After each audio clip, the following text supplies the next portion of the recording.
Cultura. A exposição Rembrandt, gente, o mestre da luz e da sombra, que está no Palácio Anchieta desde fevereiro deste ano, já recebeu mais de 40 mil visitantes e por conta disso, a permanência dela foi prorrogada. Quem nos conta destaques aqui, detalhes, dessa exposição é Álvaro Moura. Álvaro é o diretor da empresa que trouxe a exposição para o Brasil, organizador da mostra aqui no Brasil. Vamos conversar um pouquinho, saber dessas novidades. Ei, Álvaro, seja bem-vindo, bom dia.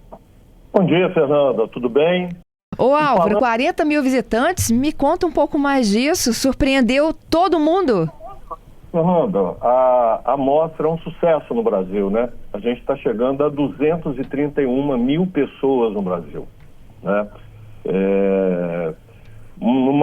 Em mercados que são mercados que, à exceção de Belo Horizonte, que é um mercado muito forte em exposições, o Rio perdeu muitas exposições nisso. E tanto é que foi a pior performance de público. Mas eu acho que é um número extraordinário para o mundo que a gente vive hoje, você ter 231 mil pessoas visitando Rembrandt no Brasil. Vitória, Fernanda, além do número a gente fechou o final de semana com 43.810 pessoas. Mas você sabe qual que é o número que eu acho que é um número muito importante da exposição de Vitória? Foram 115 escolas, com cerca de 27.500 alunos visitando a exposição, Fernanda. Muito legal. Nós montamos todo um programa de visitação, treinamento de professor, treinamento de monitores. O Palácio Anchieta tem um esquema de envolvimento de escolas, com uma equipe de monitores, muito bem coordenados pela Áurea Lígia. Então eu acho que o número de Vitória, ele é muito número desse trabalho que foi feito com as escolas, né? E que, na verdade, Fernando, eu nunca deixo de dizer isso, esse projeto é um projeto que a gente começou aí, né? Foi um projeto que começou com a Rede Gazeta em junho de 2009, com a primeira exposição que nós fizemos no Palácio com o Leonardo da Vinci. É verdade. Então, essa coisa começou aí, começou com você, começou com todo mundo. Esse projeto educativo, essa coisa é uma coisa muito, muito legal, né? E a gente constrói uma geração, apaixonada e voltada para a cultura. Quando esses meninos, desde pequenininho, têm a possibilidade de visitar lugares incríveis, como o Palácio Anchieta e com uma exposição incrível como o Rembrandt. O Palácio é muito legal, né, Fernanda? Assim, o Palácio é muito bem cuidado, o Palácio tem um esquema de visitação muito grande, muito legal. Na semana passada, eu trouxe 2 pessoas de São Paulo, de uma empresa chamada Expo Música, uma empresa especializada em gestão de museus, em trabalho. Elas ficaram encantadas com o Palácio Anchieta, né? É uma joia, século XVI, e tem tudo a ver com Rembrandt, né? A gente fez Rembrandt no Rio, no Centro Cultural dos Correios, que é do início do século XX, 1900 e pouco. A Casa de Cultura é um lugar espetacular, mas também é do 1930, 1940.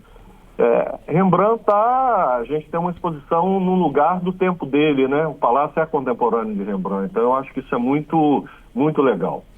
Isso aí. Vamos falar um pouquinho de quem não foi. Quem não foi, o que as pessoas encontram lá? Como é que são essas gravuras? Como é que vocês conseguiram reunir esse acervo?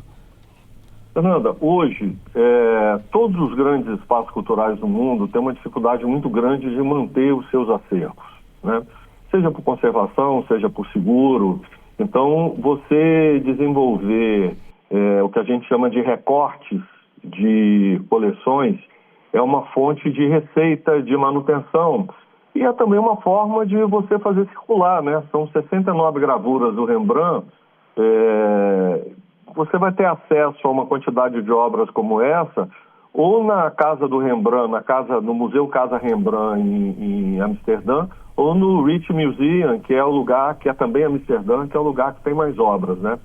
Então, você trazer 69 obras inéditas do Brasil, todos os lugares foram gratuitos, aliás, todas as nossas 8 exposições foram gratuitas, é muito bacana, né? E a exposição de Vitória, eu acho que ela tem 2 coisas muito interessantes, né? Primeiro, é que ela pega os diversos tipos de trabalho que Rembrandt fez. Uhum.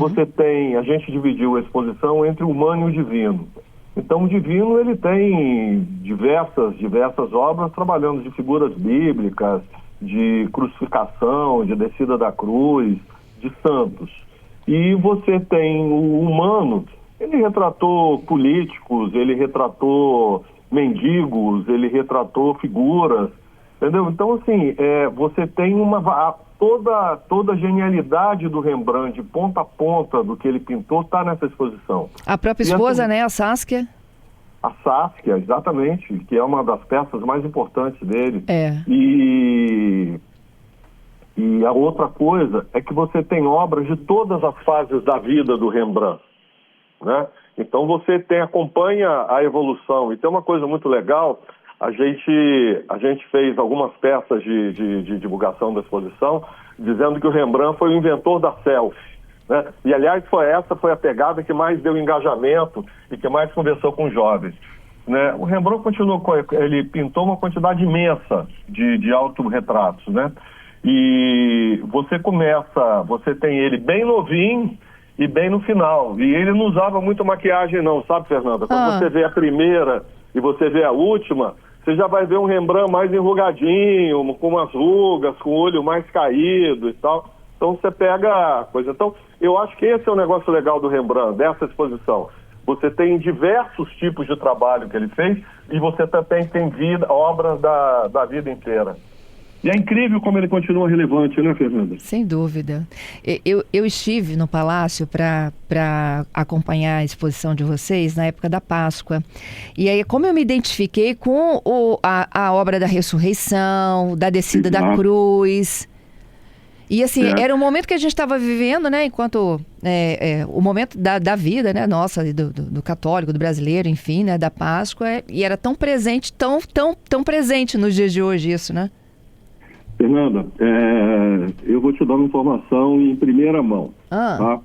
Eu estive em Amsterdã 2 semanas atrás e a gente renovou a exposição de Rembrandt para mais uma temporada no Brasil. Rembrandt sai de Vitória e vai para São Paulo, para o Palácio de Governo, para o Palácio Morumbi.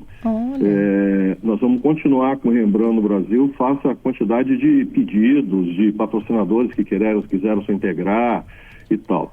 E eu estive na Casa de Rembrandt, no Museu Casa de Rembrandt, na fundação, onde a gente conversou, e eu estive no Rijksmuseum, que é o principal museu da Holanda e um dos principais museus da Europa, e é onde está concentrada a maior obra, um número maior de obras de Rembrandt.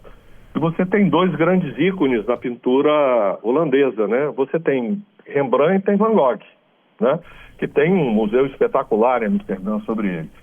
Mas o movimento do Rembrandt, o movimento do Rijksmuseum é Rembrandt.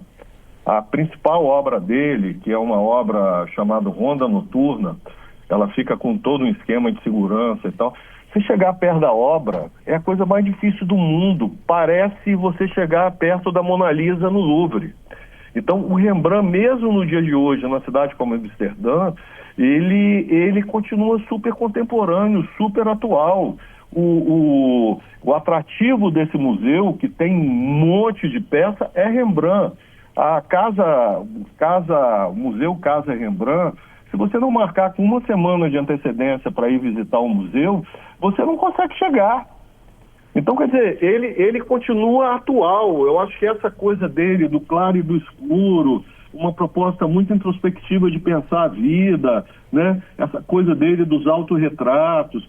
Então, eu acho incrível como o Rembrandt, e essa foi uma preocupação quando a gente trouxe a exposição para cá, como é que você traz um cara lá de trás e transforma ele atrativo.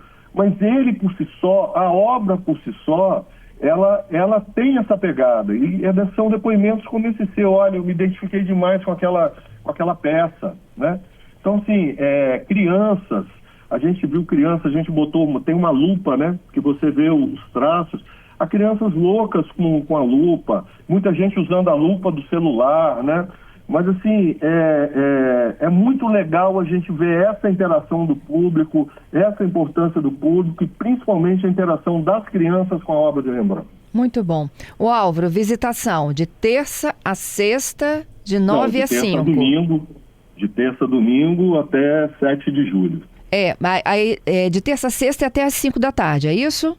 Isso. E sábado, domingos e feriados até às 4 da tarde. Exatamente. Isso gratuito? Aí. Chegou, gratuito. Entrou? Chegou, entrou. A gente tem um telefone nas redes sociais e no site do evento, com o telefone do Palácio Anchieta.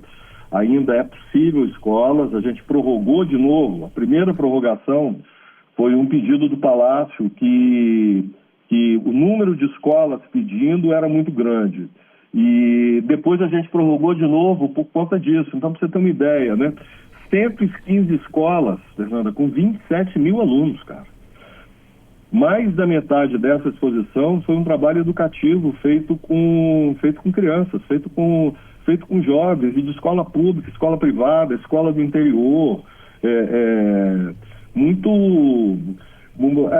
A palavra engajamento hoje, ela está muito ligada a engajamento com mídia digital, né, Fernanda? Uhum. Mas, assim, o engajamento da exposição com o público do Espírito Santo foi total. Perfeito. O Álvaro, obrigado pela entrevista, hein? Fernanda, muito obrigado a você, obrigado a Adalberto, obrigado ao meu xará que está aí do seu lado, e a gente está à disposição.